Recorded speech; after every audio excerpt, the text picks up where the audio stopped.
कि बिल्कुल पास एक औरत वो लेटी हुई है, बिल्कुल नग्न अवस्था में। अच्छा, अब वो जो अघोरी है ना, वो मंत्र पे मंत्र जपे जा रहा है। कुछ देर बाद वो उठती है, दोनों आमने सामने होते हैं। वो अघोरी काफी ऊंची ऊंची हंसता है कि मेरी तपस्या सफल हुई, कर्म पिशाचिनी, मैंने तुझे सिद्ध कर लिया।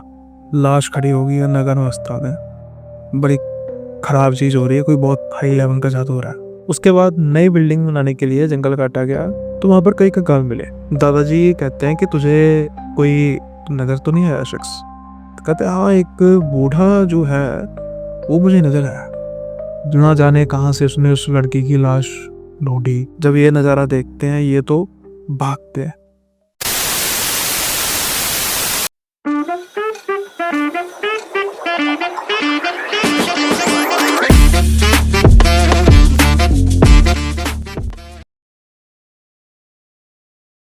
सुनील भाई, वेलकम टू द शो। बहुत बहुत स्वागत है आपका एक बार फिर से। मैंने तो कर ही दिया आपका स्वागत पहले, कि धन्यवाद तो आपका बनता है। हमारी जनता को कंफ्यूज कर दिया आपने। नहीं, मैं अब जनता को कहता हूँ, वो एक है ना कि कहावत है कि नानक नाम चढ़ती कला, तेरे बहाने सरबत्ता भला। ठीक है। कि भाई आपके बहाने सारी दुनिया का भला हो जाता है, तो मैंने तो आपके पास आना ही आना था, इसके बहाने से कोलैबोरेट हो गया। सो सुनील भाई, कैसे हो? सबसे पहले तो सब बढ़िया, सब बढ़िया। आप बताओ, ठीक ठाक? बहुत समय बाद आपने दर्शन दिए हैं। अब आप ऐसा मत बोलना कि आप बुला नहीं रहे थे। मेरे कहने की जरूरत ही नहीं पड़ी।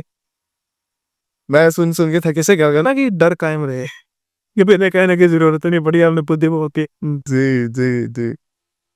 हाँ, तो भाई जैसे कि हमारी ऑडियंस भी अब जानती है, हम 3 एपिसोड से पहले भी डाल चुके हैं आपके साथ हाँ, कि आप बहुत अच्छी अच्छी हॉरर स्टोरीज लेकर के हमारे पास आते हो। तो ज़्यादा समय मैं भी नहीं चाहूँगा कि हम ले जनता को और जनता बोले कि क्यों पका रहे हो स्टार्टिंग में ही।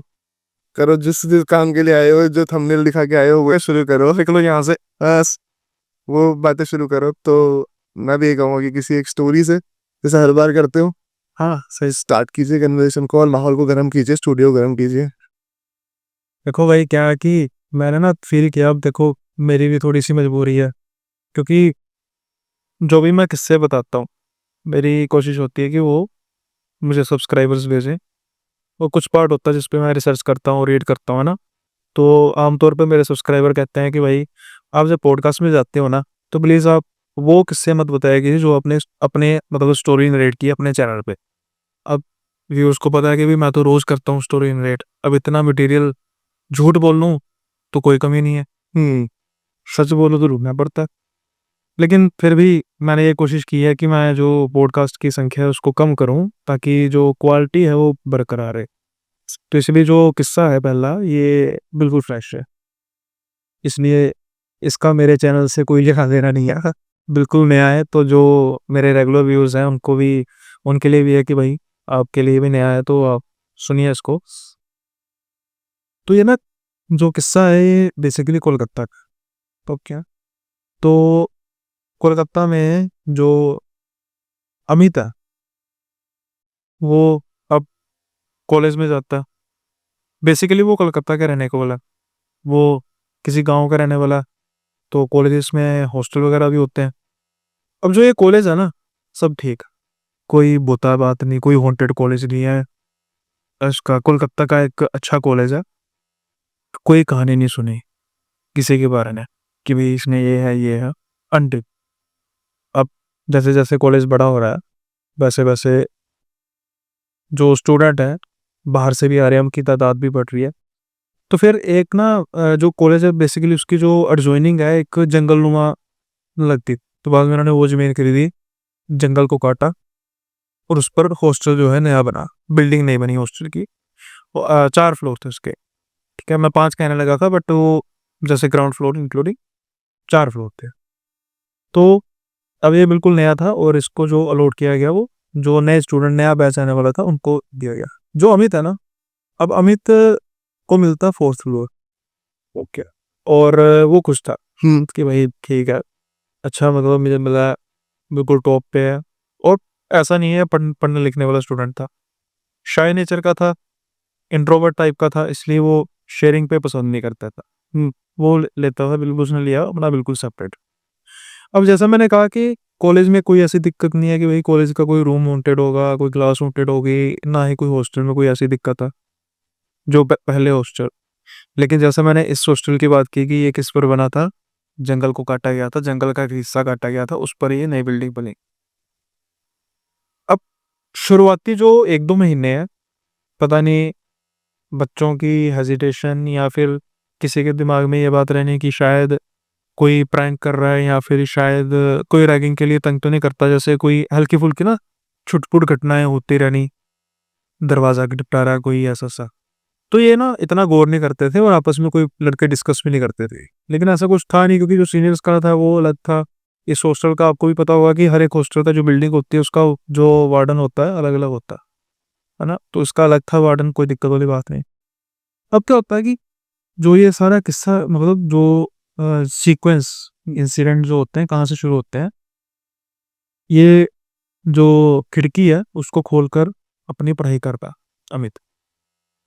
अब एक चीख सुनाई देते हैं, और उसकी फ्रिक्वेंसी क्या थी कि दूर से चीख सुन रही है, बिल्कुल कम कम कम, ज्यादा ज्यादा ज्यादा ज्यादा ज्यादा, एकदम जैसे अपन बस्ट होता है, जो शीशे हैं वो सारे हिल जाते हैं। इसको एकदम ये पढ़ता पढ़ता हिल जाता है कि ये कौन सी आवाज है, ये कैसी आवाज है। ये जल्दी से खिड़की खोलता है, जंगल को उस तरफ देखता है, जो भी था पेड़ वगैरह थे, तो आसपास देखता है, बिल्कुल अंधेरा गुप्त अंधेरा होता है। इसको होता है कि इतनी हाई इंटेंसिटी में चीख आई कैसे। अब साइंस का स्टूडेंट है, फिजिक्स वगैरह, तो दिमाग लगाता है, अच्छा जी मैं फोर्थ फ्लोर पे हूँ, यहाँ पर हवा थोड़ी सी वो होगी, नम होगी, तो किसी ने चीख मारी होगी, तो मतलब वो आवाज ज्यादा आएगी, ऐसा ऐसा करके लॉजिक लगा के ये भाई सोचता है कि कोई ऐसी बात भी। लेकिन अगर एक आधी बार होता तो समझ में आता। ऐसा कुछ एक आध हफ्ते में फिर हुआ कि बड़ी दूर से चीख आनी और बिल्कुल पास आके बस्ट होनी चाहिए। जब ये सब कुछ हुआ तो उसके बाद आपस में ना लड़कों ने बात करनी शुरू की कि भाई ऐसी ऐसी हमें कुछ चीख की आवाज आ रही है, कोई कहता हाँ मुझे आ रही, कोई कहता नहीं मुझे नहीं आ रही। अब ये चीज पॉसिबल नहीं है। एग्जाम्पल के तौर पे कि मानो कि रूम नंबर 401 है, उसका लड़का कह रहा है कि मुझे पूरी चीख की आवाज आ रही है, 402 कह रहा है मुझे आती नहीं, 403 कह रहा है मुझे आ रही है।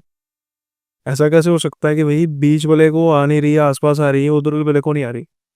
कोई कहता है कि रात के समय में मेरा मेरा रूम है जो उसको कोई नॉक करता है, तो कोई कहता है कि नहीं कोई ऐसी बात नहीं, किसी को सिर्फ, मतलब हर एक का अलग अलग किस्सा था, लेकिन कलेक्टिवली किसी का कुछ नहीं था जिस पर ये सारे एक साथ हो गए सर।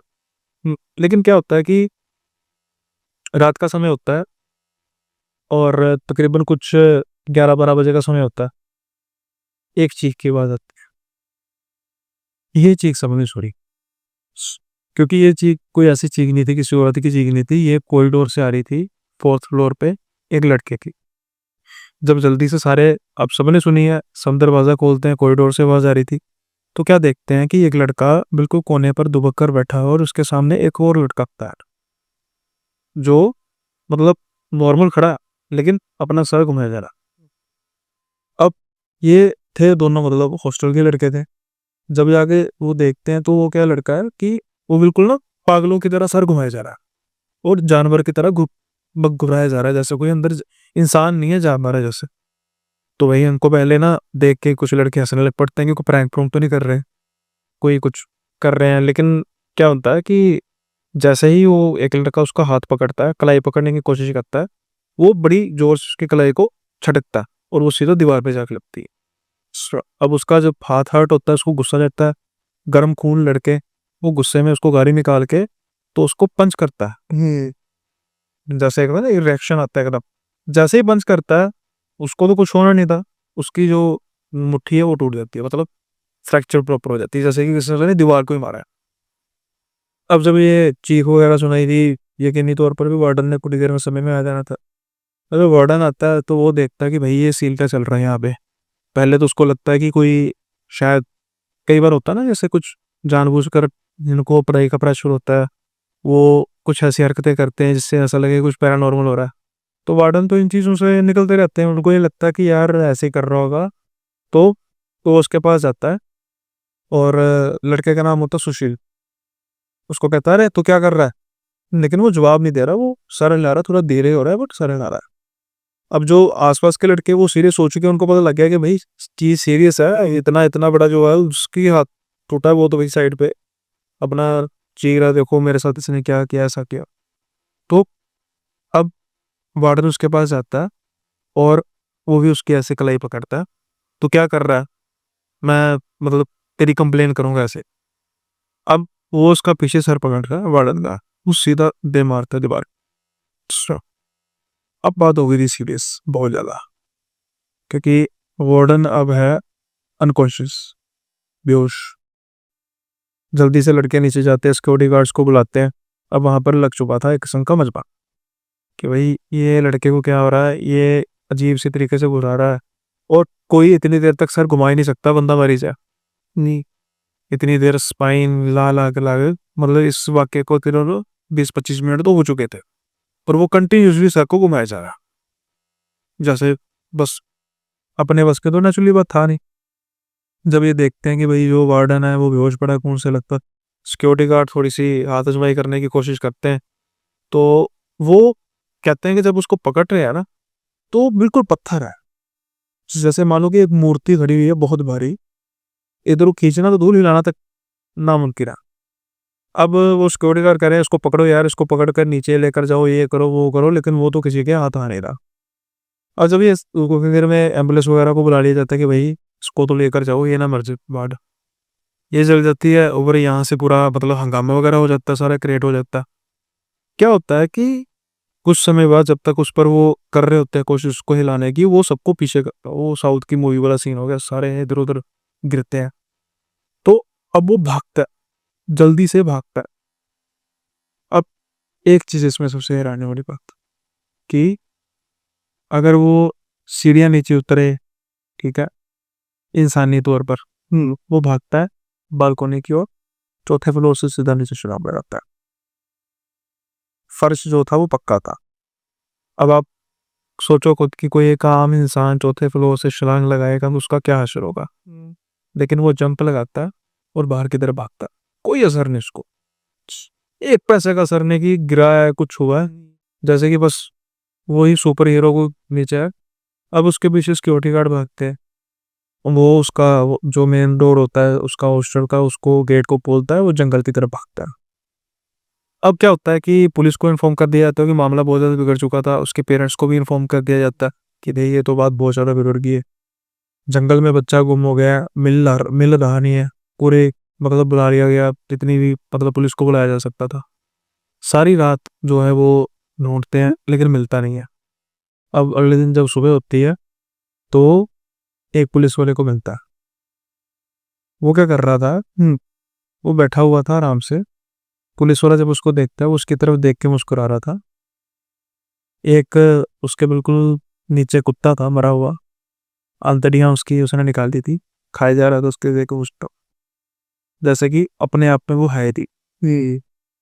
अब ये मामला तो सबकी समझ में आ गया है, बात मैं कर रहा हूँ कोलकाता की, और वहां पर लोग बड़ी जल्दी समझ आते हैं कि दरअसल बात क्या है।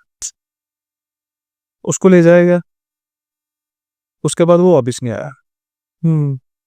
क्या हुआ उसके साथ, तब तक किसी ने जानने की कोशिश नहीं की, जब तक एक नया वाक्य नहीं हो गया। वो क्या हुआ, इस बात को 15 दिन बीत चुके हैं, जब वार्डन भी डिस्चार्ज हो गया, वो भी अब इतना भी ज्यादा उसका इंजर्ड नहीं हुआ था, लेकिन हाल फिलहाल ये बात जो हुई थी चर्चा का विषय तो थी कि आखिर ये हुआ क्या। कई लोग डर चुके थे, कई स्टूडेंट्स जाना चाहते थे हॉस्टल की उस बिल्डिंग को छोड़कर, कई फिर भी रह रहे थे जिनकी मजबूरी थी, जैसे तैसे करके अपने आप को समझा रहे थे। अब क्या होता है कि जो वाक्य मेन होता है अमित के साथ, अमित अपनी स्टडी कर रहा था और उसका एक फ्रेंड था जो जिसका जिसका वो रूम था वो थर्ड फ्लोर पे था। अब उसको चाहिए थे नोट्स। रात के कुछ 11:30 बजे का टाइम है, दरवाजा खोलता है अभी, लॉक लगाता है, कॉरिडोर की तरफ जाना शुरू करता है।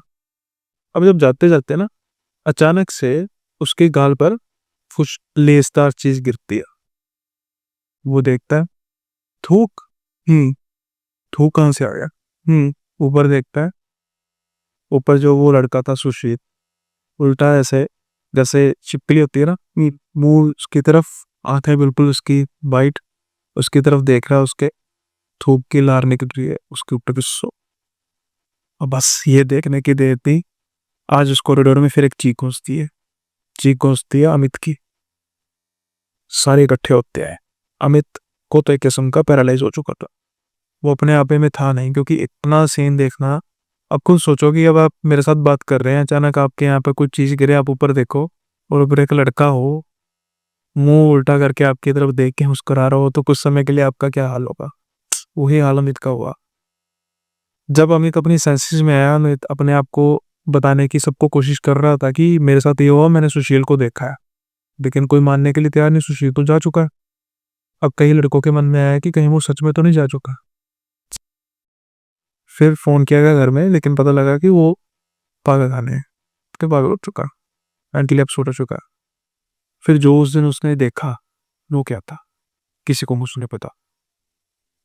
उसके बाद सबने डिसाइड किया कलेक्टिवली कि भाई हम तो इस बिल्डिंग में नहीं रहेंगे, जो मर्जी हो जाओ। बिल्डिंग खाली होगी, आज भी वो बिल्डिंग खाली है, लेकिन उसके बाद नई बिल्डिंग बनाने के लिए जंगल काटा गया, तो नींहें कुछ ज़्यादा ही खोदी गई, जरूरत से ज़्यादा, शायद कुछ शक हुआ होगा। तो वहाँ पर कई कंकाल मिले, कुछ ऐसे हथियार मिले जिससे ये पता लगता था कि शायद किसी पुराने ज़माने में सेनाओं की लड़ाई हुई होगी और यहीं पर मास ग्रेव टाइप बना दी होगी।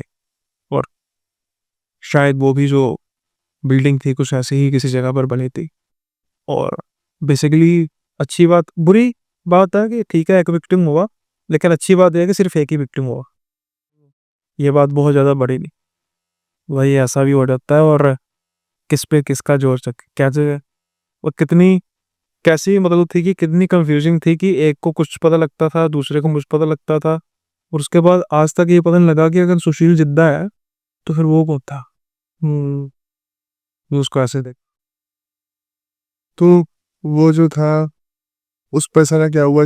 सुशील जो था उसका क्या हुआ? वो तो मैंने जैसे कहा ना कि लास्ट अपडेट मेंटल हॉस्पिटल। उसका मतलब सारी कुछ अपडेट नहीं मिला। हाँ, वो नहीं रिकवर नहीं कर पाया, अपनी मेंटल सिचुएशन को नहीं सुधार पाया। क्या पता उसने क्या देख लिया या उसने क्या कर दिया ऐसा। क्योंकि क्या होता है कि आमतौर पे जब हॉस्टल वगैरह में लड़के खुराफात भी तो कुछ करते हैं ना, तो 2-3 महीनों से अगर हॉस्टल में सिर्फ हल्की फुल्की बातें चल रही थी, कुछ बहुत ज़्यादा बड़ा हो नहीं रहा था, तो आखिर ऐसा उसके साथ ही क्यों हुआ, कुछ नहीं कहा जा सकता कि क्या उसने क्या छेड़ दिया। तो कुछ जगहें जो होती हैं वो इसी वजह से साबित होती है कि वहाँ पे ऐसा कुछ है। तो मतलब कुछ ऐसी चीजें दफन है वहाँ पे जो। अब क्या होता है ना, वैलिडिटी, शायद फिर वही बात कि मैं थोड़ा मॉडर्न वर्ड यूज़ कर रहा हूँ कि हर चीज़ की एक वैलिडिटी भी तो होती है। हम्म। अब जैसे ऐसी खबरें हैं, मैं हमारे शहर में, अ, जैसे हमारे शहर में ना, कुछ जब अंग्रेज आए तो कुछ ऐसे इलाके थे जहाँ पर क्रिश्चियंस की इन्फ्लुएंस बहुत ज़्यादा थी, तो उसमें हमारा शहर भी था। क्योंकि यहाँ पर उन्होंने जो एजुकेशन है उसको स्प्रेड किया, जो हमारा जहाँ पर मैं भी पढ़ा हूँ बेरिंग कॉलेज, वो वैसे तो कॉलेज तो जो है वो 1941 का है, लेकिन जो स्कूल था, बेरिंग स्कूल भी है और बेरिंग कॉलेज भी है, तो जो स्कूल था वो था 1878 का। तो हमारे एरिया में ऑलमोस्ट सबसे पुराने एजुकेशनल इंस्टीट्यूशंस में से एक है, और बहुत दूर दूर से लोग पढ़ने भी आते हैं, वेरी गुड। अब वहाँ पर ना उनकी कब्रों का क्या सिस्टम है, एक जगह है हमारे शमशान में सनातन के, और बिल्कुल सामने ना एक छोटा सा पार्क टाइप है। तो वहाँ पर एक कंप्यूटर की दुकान होती थी, तो हम जाते होते थे कई बार। तो जब हमने जाना तो नीचे देखना, नीचे ना वो टॉम स्टोन खड़ा होता है ना, एक लेड होता है, तो लिखा होता है 1810, 1820, इस तरीके से, मतलब इतनी इतनी पुरानी थी। तो अब वहां पर उन्होंने सारा करके पार्क बना दिया। तो कभी सुनी नहीं है कि कुछ ऐसी वारदात कोई हुई है, कुछ ऐसी इंसिडेंट हुआ है, तो कुछ शायद वैलिडिटी भी होती है या फिर कुछ ऐसी घटनाएं भी होती हैं जिस पर एक होता है ना कि एक टाइम लूप होता है। जैसे मैं कहता हूँ कि हमारा तो शायद कुछ सालों का सफर है, लेकिन इनका कई हजारों सालों का सफर हो जाता है। हम्म। तो हम सोचते हैं कि भाई इन बात को 50 साल बीत गए क्या होगा, लेकिन उनका क्या पता कितना सफर है। जब तक उन्होंने इस जहां में रहना है, या फिर वही एक्टिव होना या इनएक्टिव होना, जब तक जंगल था तब तक वो इनएक्टिव थे, लेकिन जब उनकी जगह पर चीज बनी तो सडनली वो कुछ ऐसा हुआ होगा। ये है हॉस्टल कोलकाता का। अब नाम मत पूछना। चीज़ें तो होती हैं, देखो काफ़ी सारी चीज़ें ऐसी होती हैं। अब जो लोग नहीं करते हैं विश्वास, क्यों वो बोल नहीं सकते। हाँ हाँ। पर ये कि देखिए चीज़ें तो होती हैं, क्योंकि कुछ लोग ऐसे होते हैं जो दोनों में नहीं मानते, ना पॉजिटिव में ना नेगेटिव में। वो तो कुछ जानना ही नहीं चाहते हैं जीवन के बारे में, तो उनको अलग ही रखो। हम्म। पर एक ऐसे होते हैं ना जो एक पहलू को मानते दूसरे को नहीं मानते, तो नेगेटिव मानेंगे पॉजिटिव नहीं मानेंगे, पॉजिटिव मानेंगे तो नेगेटिव नहीं। वो मुझे बड़े बहुत लगता है। चलो हमारा एक पर्सनल हो सकता है, मानना ना मानना किसी का होता है। हम किसी को ये नहीं कह सकते कि भाई अगर आप पॉजिटिव में मानते हो नेगेटिव में ही मानो भी मानो, है ना। लेकिन क्या होता है कि मैं अब काफ़ी पॉडकास्ट में कह चुका हूँ कि कोई भी आप यहाँ पर हमारे इलेक्ट्रिसिटी चल रही है, तो ये इलेक्ट्रिसिटी प्रोड्यूस कैसे हो रही है जब पॉजिटिव और नेगेटिव दोनों चीज़ें मिल रही है, प्लस माइनस हो रहा है, उसके बिना एनर्जी प्रोड्यूस नहीं हो सकती। तो ये विधि का विधान है। हम कहते हैं ना कि परमात्मा ने सृष्टि बनाई तो ऐसे क्यों बनाए, तो बैलेंस करने के लिए बनाए ना। अभी आपने कभी वो, जैसे हम बात कर रहे थे युगों की, बात कर रहे थे सतयुग की, कलयुग की, त्रेता युग की, द्वापर युग की, सारी उम्र कोई इंसान कुछ भी नहीं रह सकता। या ये दूसरे शब्दों में कहें कि बिना क्लेश के जिंदगी नहीं चलती। होता ही है। अभी मुझे जैसे याद आया था कि आई थिंक +1 की किताब में शायद आपने भी, वो हालांकि स्टेट टू स्टेट अलग होता है, एक वो था, नोवेल नहीं, नोवेल नहीं था, एक चैप्टर था जो भी अपने पंजाब से शायद जिन्होंने किया होगा, JNDU से, मुझे याद नहीं +1 या अगर +1 2 की कहानी होगी तो ये था PSCB में। और अगर ग्रेजुएशन में होगी तो एक ना चैप्टर था द हैप्पी प्रिंस। तो हैप्पी प्रिंस उसकी कहानी बताई हुई थी कि वो इंसान था, जितने देर वो जिंदा रहा ना वो कभी दुखी नहीं हुआ। जैसे मैंने कहा ना कि दुख तो होता है, सोचोगे ये तो बात कॉन्ट्राडिक्ट होगी, लेकिन वो दुखी कैसे हुआ, जिंदा रहा तो बिल्कुल खुश था, कोई दिक्कत। मर गया, उसका मुजस्समा बना दिया गया, यानी कि पुतला बना दिया गया। अब उसका पुतला है, आसपास के दुख देख रहा है। अब वो उन दुखों को देख के दुखी हो रहा है।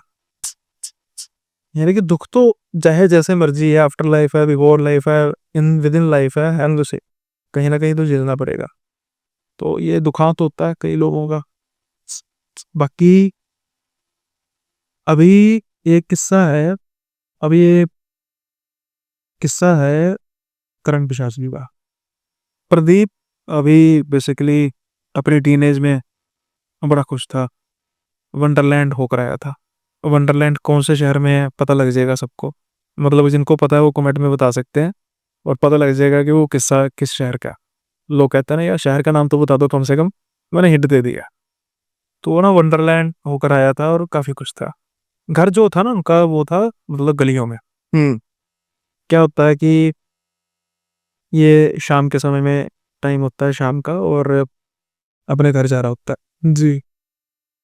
घर जाते जाते ना रास्ते में उसको एक बड़ा ही बहुत ही बुजुर्ग सा आदमी नजर आता है। उसकी तरफ देखता है, अजीब लगता है। और तो और वो भी उसकी तरफ देख रहा था, प्रदीप की तरफ। अजीब उसको भी लग रहा था कि भाई ये मेरी तरफ क्यों घूरे जा रहा है। अब ना पता नहीं क्या हुआ कि वो जो बुजुर्ग था वो धीरे धीरे उसकी तरफ बढ़ता जा रहा था, और प्रदीप जैसे हिप्नोटाइज हो जाता, वो कुछ कर नहीं पा रहा था, जैसे वो बुत बनकर खड़ा हुआ था, देख रहा था उसको। अचानक क्या होता है, प्रदीप का ध्यान चले जाता है, उसको आवाज आ रही होती है, कोई बारात जा रही होती है, भीड़ आ रही होती है।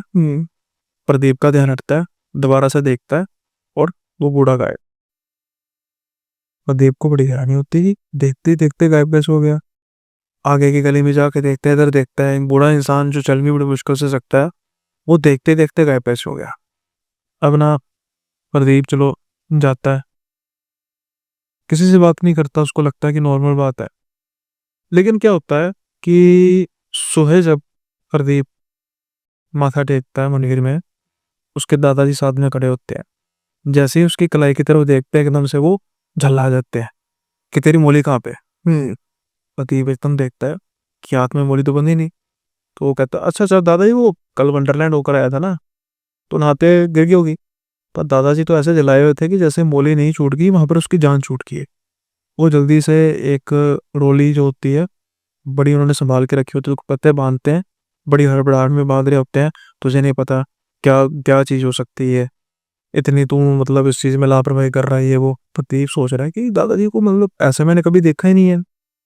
तो वो पूछते हैं हुआ क्या, बताओ तो सही। प्रदीप कहता है जब तक वो बोली बांध चुके होते हैं तो दादाजी कहते हैं कि तुझे कोई नजर तो नहीं आया शख्स। प्रदीप कहता है मैं समझा नहीं। कहते कब ये तेरी मोली गोची। कहता मैंने कहा तो है कि वंडरलैंड में गया था, वहां पर नहाते तो उस वक्त। कहते हाँ एक बूढ़ा जो है वो मुझे नजर आया। कहाँ पे नजर आया? गली के बाहर। कुछ किया तो नहीं उसने? नहीं नहीं, वो पता नहीं बारात आई, वो भीड़ थी और उसी में कहीं पे गायब हो गया। मैं तो बड़ा हैरान था कि ये बुजुर्ग इंसान जो है वो इतनी जल्दी गायब कैसे हो सकता है। ना ही मुझे बारात में नजर आया, ना ही वो इधर उधर। तो अब तक उसके जो मौली बन चुकी थी तो थोड़ी सी दादाजी को भी तसल्ली होती है। वो कहते चलो ठीक है, लेकिन एक बात का ध्यान रहे कि जो ये मौली है किसी भी हालत में निकलनी नहीं चाहिए। गलती से अगर ये निकल भी गई तुझे पता लगे जैसे कि जैसे फिर मेरे पास आ रहा है। अब उस मौली की खासियत क्या थी कि वो मौली प्रदीप के परिवार के हर एक मेंबर के लिए, माँ, बहन, दादाजी, दादी जी, जितने भी थे संपत्ति।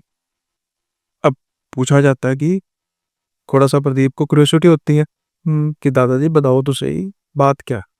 लेकिन दादाजी बता नहीं रहे थे, लेकिन फिर भी शायद कहीं ना कहीं उनको इस चीज का आभास होता है कि अगर मैं ना बताऊं तो हो सकता है कि फिर लापरवाही हो, लेकिन अगर बताऊंगा तो कम से कम पता तो होगा ना कि इसको अपनी जान से ज्यादा हिफाजत रख रही है। एक बात प्रदीप जो नोट करता है कि जब वो पूछते हैं कि तुझे नजर आया, वो बात करते हैं जैसे कि हाँ बूढ़ा आया। दादाजी थोड़ी सी डिटेलिंग पूछते हैं कितना बूढ़ा कैसे। प्रदीप को ये भी बात थोड़ी सी अजीब लगती है कि मैं समझा नहीं कितना बूढ़ा ये वो। तो बताया जाता है कि हाँ इतना बूढ़ा था कि मुश्किल से चल पाए। तो थोड़ी सी दादा को तसल्ली होती है कि जैसे शायद किसी के मरने का इंतजार किया रहा होता तो वो कर भी रहे थे। अब किस्सा होता है शुरू। दादाजी किशनदास, बदला हुआ नाम। ये कहते हैं कि इनको एक काम सौंपा गया। बेसिकली एक पंडित जी थे, नारायण दत्त पंडित जी थे। वो एक गांव में रहते थे और इनके पिताजी यानी इनके दादाजी के पिताजी, ठीक है, इनके किशन दास जी के पिताजी, इसके परदादा हो गए पंडित। इन्होंने ना एक चिट्ठी देनी थी, उनको पत्र देना था नारायण दत्त जी को। और कुछ ऐसा अर्जेंट काम था कि वो पोस्ट नहीं कर सकते थे। मतलब कर तो सकते थे, लेकिन ये बात तब की है जब वो जवान थे, यानी कि आज से 50-60 साल पहले की बात होगी ना, कि वही पोस्ट करेंगे, हफ्ता 10 दिन लगेंगे। तो ये काम किशन दास जी को सौंपा गया कि बेटा तू इस गांव में जाएगा, अपने हाथों से लेटर देकर आएगा, यानी कि एक आधे दिन में काम हो जाएगा। ये बहुत जरूरी लेटर दे रहा। अब जो ये गांव था, बेसिकली अब स्टेशन है वो गांव का तो थोड़ा अंदर की तरफ जाके था। जो मेन स्टेशन था उससे गांव कुछ किलोमीटर दूर था। और ये साफ तौर पर नारायण दत्त जी की तरफ से हिदायत थी कि कभी भी घर पे आना है, दिन के समय में उजाले में आना, शाम होने के बाद घर में, मतलब इस गांव में नहीं आना। कारण क्या था नहीं पता, बस नॉर्मल इतनी नॉलेज थी कि हाँ ऐसा कुछ है। अब एज यूजल ट्रेन का टाइम फॉर एग्जांपल 2 बजे का दोपहर के, ट्रेन मान पे पहुंचती 7 बजे। सर्दियां धीमे धीमे शुरू हो चुकी थी और अंधेरा हो गया था। अब जब ये स्टेशन से उतरते हैं तो नेचुरली बात है शाम के समय में कौन टांगा वगैरह कहाँ मिलना था, इधर उधर देखते हैं टांगा था नहीं। तो ये चलना शुरू कर देते हैं उस गाँव की तरफ कि भाई पैदल ही चलना पड़ेगा, 5-7-10 किलोमीटर होगा, अब क्या किया जा सकता है, स्टेशन में तो रुक नहीं सकता, चल के जाते हैं। अब बीच बीच में बड़ी मुश्किल से कहीं इनको कोई अगर इंसान नजर आए तो वो बड़ी हड़बड़ाहट में, कि अगर वो गांव से निकल रहा है तो उसको निकलने की हड़बड़ाहट, और अगर वो गांव में जा रहा है तो उसको फटाफट जाने की हड़बड़ाहट कि मैं पहुंच जाऊं। एक आधा इंसान मिलता है, रास्ता पूछते हैं, बड़ी हड़बड़ाहट में वो रास्ता बताता है कि ऐसे ऐसे है, और पूछते हैं कि आप इतना हड़बड़ा कर कहते हैं आज हमें बस की रात है। वो कहते हैं हमें बस की रात है, क्या हुआ? उनको नहीं पता था। पता तो जिनको था, यानी कि जो हड़बड़ाहट में थे, अब इतना समय नहीं था कि वो बता पाते हैं, बस वो कह के चले जाते हो। कहते हैं कि तुम्हें भी रुकना नहीं चाहिए, जहां पर भी जाना जल्दी भागते जाओ, जैसे जैसे रात गहरी होती जाएगी वैसे वैसे कोम पड़ता जाएगा। किस बात का को नहीं पता। अब क्या होता है कि जो ये रास्ता है जा रहे होते हैं, कच्चा रास्ता, कई बार आपको भी पता होगा कि भाई इधर मुड़ना है, सीधे चल दिया। ये रास्ता भटक जाते हैं जिनका इनको पहले तो आभास नहीं होता। ये रास्ता भटकते भटकते जा रहे होते हैं जहां पर झाड़ियां थोड़ी सी ऊंची हो रही थी। इनको दूर कहीं नजर आ रहा था कि प्रकाश है थोड़ा सा, इतने अंधेरे में प्रकाश। अब जैसे जैसे उसके पास जाते जा रहे थे कि शायद कोई अलाव जगा कर बैठा होगा, सर्दियां शुरू हो चुकी हैं, तो भाई हाथ सेक लेंगे, पूछ लेंगे साथ में कि नारायण दत्त जी का घर कहाँ पे है। रास्ते का भी पता नहीं है कि सही है कि नहीं। लेकिन जो ये रास्ता जा रहा था, ये जा रहा था शमशान घाट। अच्छा, शमशान घाट में जो रास्ता जा रहा था, अब ये जब ये जाते हैं तो आसपास काफी ऊंची ऊंची झाड़ियां थी। ये क्या बातें हैं कि एक अघोरी की मुद्रा में, अघोरी के भेष में, सॉरी, अब मैं अघोरी के भेष में साफ तौर पर इसलिए कह रहा हूँ क्योंकि अघोरी जो असल में होते हैं वो बड़े, उनके उनका सिस्टम और होता है, वो कुछ गलत काम नहीं करते। लेकिन अघोरी के वेश में ये एक आदमी बैठा हुआ है, आगे आग जलाई हुई है और मंत्र जपे जा रहा। यहाँ तक तो ठीक था, लेकिन जिस चीज को देखकर इनकी आंखें खुली की खुली रह गई वो थी कि बिल्कुल पास एक औरत, कह सकते हैं कि उसकी लाश, वो लेटी हुई है, बिल्कुल नग्न अवस्था में। अच्छा, अब वो जो अघोरी है ना, वो मंत्र पे मंत्र जपे जा रहा है, जपे जा रहा है। इन पर पता नहीं क्या हुआ कि ये वापस नहीं जा रहे। अब ये उस नज़ारे को देख रहे हैं, जैसे इंसान होता है ना कि डर भी तो रहा है लेकिन देख भी रहा है कि होगा क्या। देखे जा रहा है, देखे जा रहे हैं, कृष्णदास जी देखे जा रहे हैं, वो गौरी मंत्र पढ़ रहा है। कुछ देर बाद वो जो औरत है वो उठती है, उठती है, ये गौरी भी उठता है, दोनों आमने सामने होते हैं। और वो गौरी काफी ऊंची ऊंची हंसता है कि मेरी तपस्या सफल हुई, कर्ण पिशाचनी, मैंने तुझे सफल कर दिया। अच्छा। कर्ण पिशाचनी, मैंने तुझे सिद्ध कर लिया। अब ये वैसे मुझे काफी अजीब बात है कि एक लाश में भी शायद सुना हो जाती है।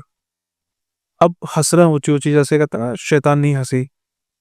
जब ये देखते हैं कृष्णदास कि भाई मामला खराब हो रहा है, लाश खड़ी होगी और नगन अवस्था में, बड़ी खराब चीज हो रही है, कोई बहुत हाई लेवल का जादू हो रहा है। ये ना सोचते हैं कि भाई मैं आराम से पीछे मुड़ता हूँ और निकल लेता हूँ।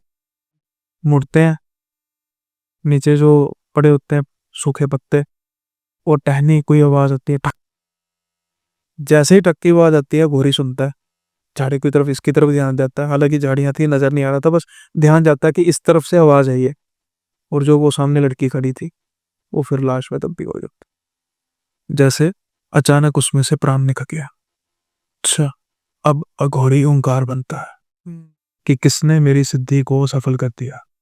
क्योंकि जो कितने समय से वो सिद्धि करने की कोशिश कर रहा था, ना जाने कहां से उसने उस लड़की की लाश ढूंढी, जवान लड़की की, सिद्ध किया, बड़ी मुश्किल से उसके सामने खड़ी थी, सिर्फ एक झटके से, शायद कोई होगा तंत्र मंत्र का, वो फिर वही लाश। जब ये नज़ारा देखते हैं ये तो भागते हैं, भागते हैं उल्टे पांव, जहां ने बस उस शमशान, उसकी अग्नि से जितनी दूर भागा जा सकता था, ये भागते हैं। भागते भागते कीचड़ वाले किसी खेत में जाते हैं और बेहोश हो जाते हैं।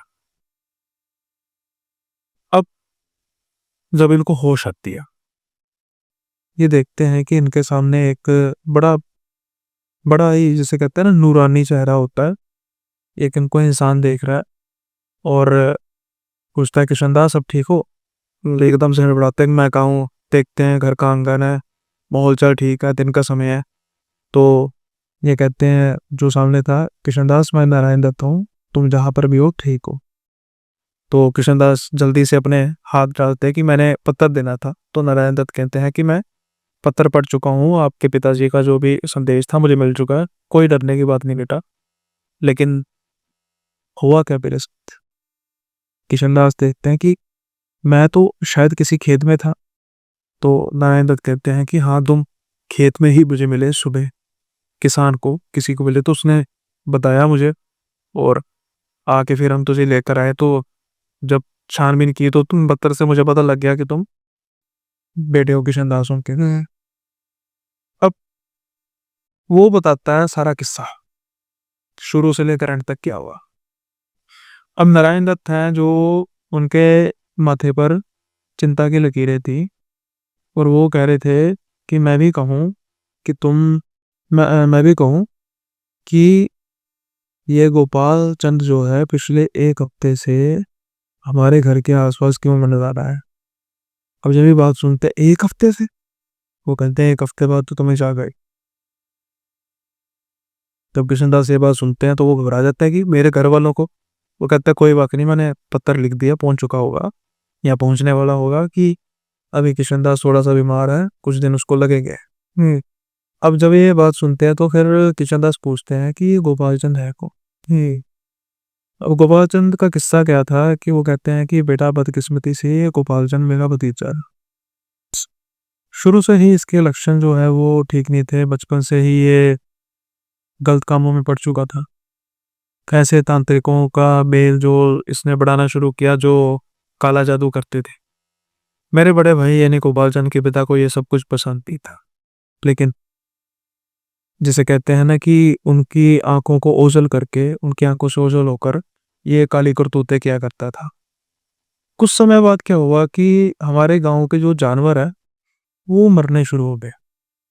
खास तौर पर किसी ना किसी जानवर का अंग जरूर गायब होता था। जो भी जानवर मरा हुआ पाया जाता उसका अंग जरूर गायब होता था। पता किसी को नहीं था, शक करें तो करें किस पर। धीरे धीरे वह फैली कि भाई कोई तांत्रिक है जो एक काम करता है। सारे मेरे बड़े भाई के पास जाते क्योंकि वो माने मन से कहते हैं ना, कुल पंडित है मैंने की। अब वो कहते हैं कि भाई अब कोई काला जादू कर रहा है, देखना पड़ेगा, ढूंढना पड़ेगा। लेकिन उन्हें क्या पता था कि उनकी आस्तीन निशान। एक बार क्या होता है कि गोपाल चंद अपने कमरे में नहीं होता, इनको कमरे में कुछ बदबू आती है। जब ये जाते हैं इनके मतलब के बड़े भाई नारायण दत्त जी के, तो वहां देखते हैं कि उसके कमरे में तो जानवरों के अंगों का अंबार लगा हुआ। जब गोपाल चंद आता है, बात की जाती है। पता तो लग चुका था, बात यहाँ तक पहुंच चुकी थी कि समझाने का फायदा कोई नहीं था। बेदखल कर दिया जाता है उसको घर से, तहसील घर से बल्कि गाँव से। उसके बाद गोपाल चंद कभी नजर नहीं आया। मेरे बड़े भाई जो थे, मेरी भाभी, वो तो बस सपने में ही चल बसे थे। लेकिन सुनने में आया था कि वो एक बहुत बड़ा तांत्रिक बन चुका है, बड़ा ही नीच, बड़ा ही कपटी, और वो कोई करण विश्वासनी की सिद्धि करने में लगा हुआ है। अब ये बात तो स्पष्ट हो चुकी थी कि वो गोपाल चंद कौन है, क्यों पीछे लगा है। लेकिन अब सोल्यूशन है। नारायण दत्त कहते हैं कि वो तुम्हारी जान निकाल कर रहेगा, ना ही सिर्फ तुम्हारी बल्कि तुम्हारे सारे वंश को खत्म करेगा। ये जितना उसको गुस्सा है, उसकी सिद्धि और दोबारा सिद्ध नहीं हो सकती। फिर अब किशन जी पाँव पड़ते हैं कि मुझे बचाओ, मेरा कुछ करो। तो फिर वो जो रोली होती है ना, वो नारायण दत्त उनको देते हैं मंत्रों से करके। वो कहते हैं कि सबसे पहले तुमने धारण करनी है, उसके बाद सारे परिवार को, जितना जितना तुम्हारा वंश बढ़ता जाएगा, तुम्हारे बच्चे होंगे, उनके बच्चे होंगे, तुम्हारी बेटी होगी, उसका आगे वंश होगा, सबके वंश में ये मोली होनी चाहिए। और किशनदास जी का ये सवाल था कि ये कितने वर्षों वर्ष चलेगा, क्योंकि अब वो पीछे पड़ेगा और मोली तो किसी दिन खत्म हो जाएगी। तो फिर वो नारायण दत्त कहते हैं कि जब वो मरेगा उसके बाद ये श्राप टूट जाएगा, यानी कि उसका उसका श्राप भी कह सकते हैं। तब से ये मोली उनके परिवार में जो है वो जलती आ रही है। अब आपके मन में सवाल होगा कि मोली निकली, जी, वो बच कैसे गया। उसका कारण था कि जैसे जैसे उसकी उम्र बढ़ती जाएगी वैसे वैसे उसका प्रभाव कम होता जाएगा, उसकी शक्तियां कम होती जाएगी। इसलिए वो घूर के देख रहा था, जो कुछ करना चाहता था उसको शायद करने में समय लगता, उस 2-3 दिन में डिस्ट्रक्शन हुई और गायब हो गया। मौका मिल गया प्रदीप को, वो वापस इधर आ गया, दोबारा मोली बात रही। जब पता लगा उसकी अवस्था बहुत बुजुर्ग है, यानी कि वो उसकी उम्र का, दादाजी की उम्र का होगा या उससे बड़ा ही होगा थोड़ा बहुत, पता लगा, तो इतनी तसल्ली हुई कि हो सकता है 2 साल, 5 साल, 10 साल में मर जाएगा। और जैसे ही मर जाएगा वो श्राप खत्म हो जाएगा। ये तरफ एक आपने भी एक जिक्र किया बीच में, वो मेरे लिए काफी ज्यादा नया था। क्या कर्ण पिशाचिनी को एक मृत शरीर में सिद्ध कर लेना और मृत शरीर को जागृत कर देना, ये काफी नया था। मतलब ऐसा पॉसिबल होता है ये? मुझे नहीं पता, नहीं पॉसिबल हो पाता है, पर एक चीज में से लॉजिक क्या समझ आता है कि करण पिशाचिनी को सिद्ध किया जा रहा है ना, करण पिशाचिनी आजाद है, आप उसको सिद्ध कर लिया पर काबू नहीं कर पा रहे। कहते हैं ना कान में आती है, ये करती है, लेकिन किसी शरीर में आप उसको सिद्ध करके उसको काबू कर रहे हो, उसको काबू में रख पा रहे हो, जहां तक मुझे समझ में आता है कि हाँ भी तुझे काबू कर लिया। अब वो अघोरी तो उससे काम करवा सकता है, लेकिन वो उसको तंग नहीं कर सकती शरीर में, किसी और को कर सकती है, लेकिन उसको, जो मेरे लॉजिक समझ में आता है कि ये हो सकता है। तो ये देखो कहाँ से कहाँ शराब फ्रांसिस। तो बाकी बाद में सब सही रहा? अब तक तो सही होगा। हाँ, होना भी चाहिए सही। जी। बात अगर लेट से 10 साल पुरानी भी हो तो मर गया होगा तो अच्छा, ऐसे लोग जिंदा रह के कर भी कह रहे के जो किसी दूसरे को परेशान करें।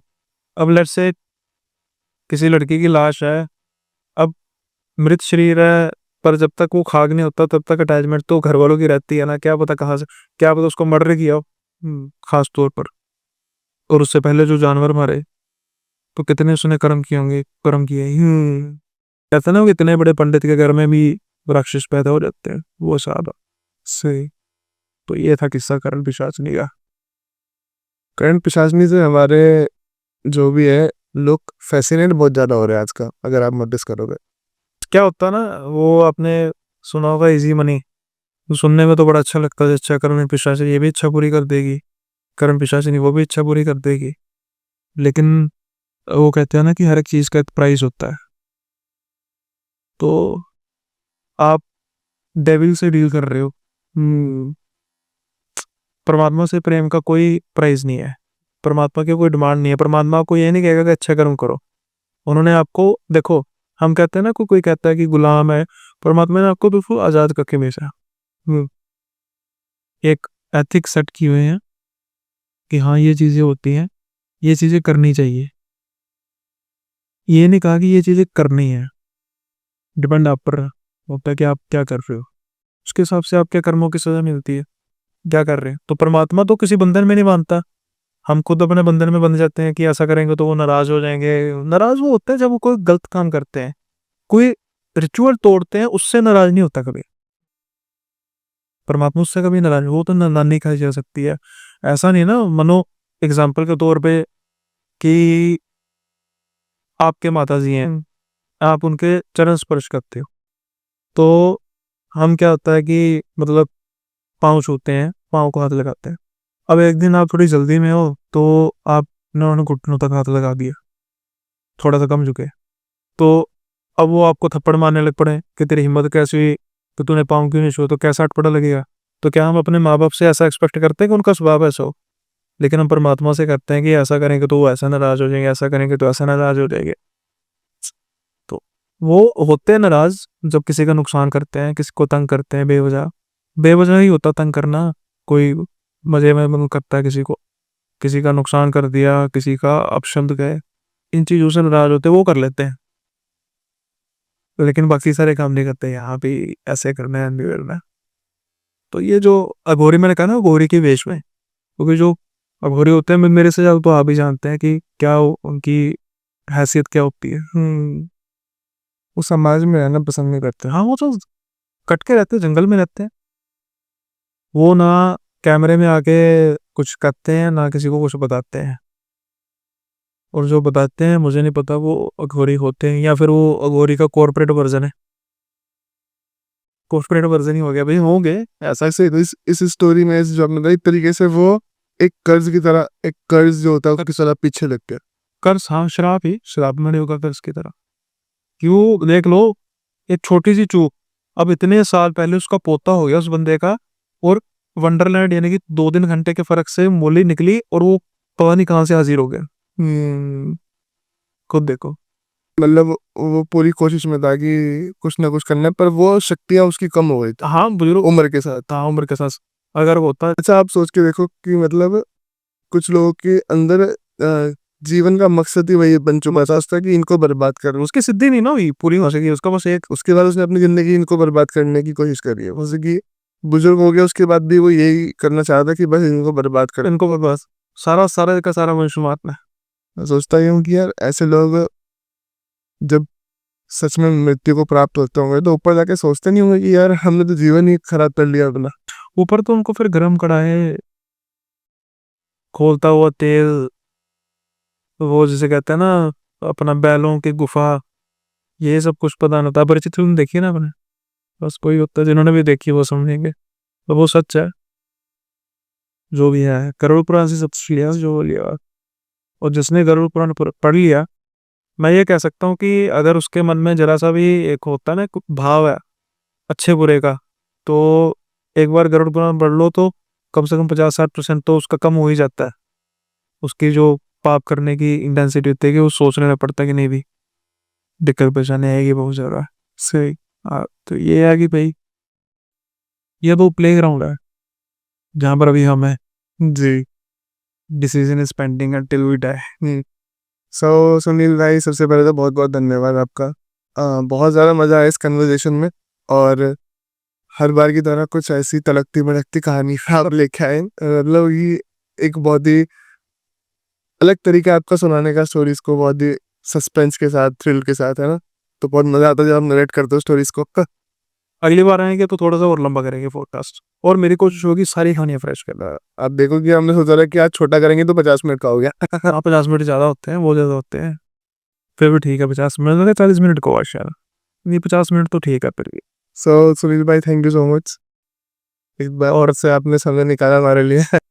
उम्मीद करता हूँ कोलेब्रेशन चलता रहेगा, फिर जब भी अगली बार आएंगे तो फिर लाइक से देखेंगे। बिल्कुल बिल्कुल बिल्कुल। और मैं आशा करता हूँ आप लोगों को भी ये एपिसोड अच्छा लगा होगा। अच्छा लगा है, जुड़ जाइए चैनल के साथ में, ऐसे ही बहुत सारी पर्सनालिटीज आती रहेगी और हम उनसे अलग अलग नए नए विषयों पर चर्चा करते रहेंगे। मैं मिलूंगा आपसे अगले एपिसोड में, तब तक के लिए जय हिंद, वंदे मातरम, जय श्री राम।